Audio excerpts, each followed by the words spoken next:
Stewardship is a path of many steps.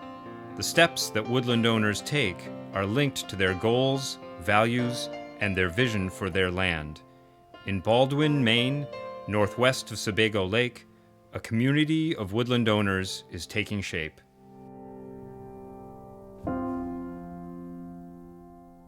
I think ideally the relationship between the landowner, the forester, and the logger is sort of a chain link where the forester and the landowner link arms on one side of the equation and talk about goals and planning.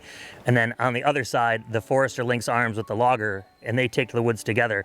The best results I've seen on harvests are when loggers get involved early and they're there during the planning stage. Maybe they see some of the marking, they have some input on how trails are laid out, and where yards are going to be, things like that. Oftentimes your best resource is the guy that operates the giant piece of equipment, to work with the forester to explain exactly what his needs are going to be before the layout starts.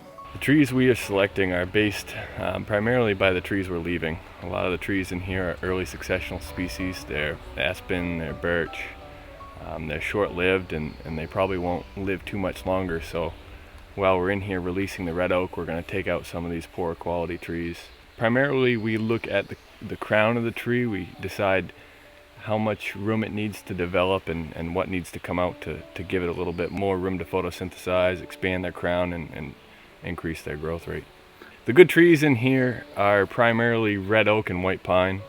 In Maine they have a pretty strong market, so we're going to grow them. They're good wildlife trees, so we're trying to regenerate those as well as release the ones that are the healthiest. But my general advice to landowners is to work with a forester. Most of the licensed foresters have working relationships with a suite of loggers with different components of equipment, and they'll be able to fit the right logger to your job. The other advice I give to landowners is to go out and take a look at a few logging jobs. If you're going to bring someone in to work on your property, you want to see what their last job looks like. And in general, I tell folks, if you talk to a logger and they're not just champing at the bit to take you out and show you something they're really proud of, it's probably a pretty big red flag.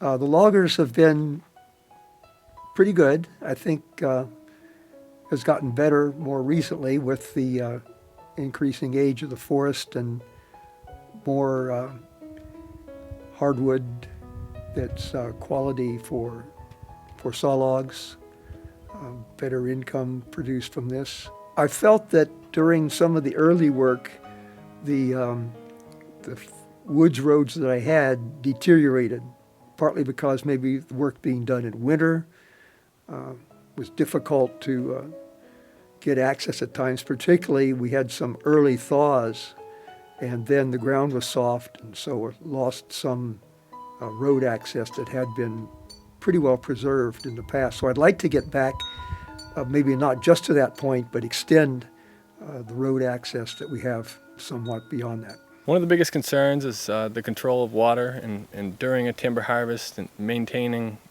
the quality of the trails and maintaining the areas that are being used over and over and trying to prevent erosion and even correcting some erosion problems that were created here in past harvests. And really managing the stormwater runoff here and utilizing best management practices to do that.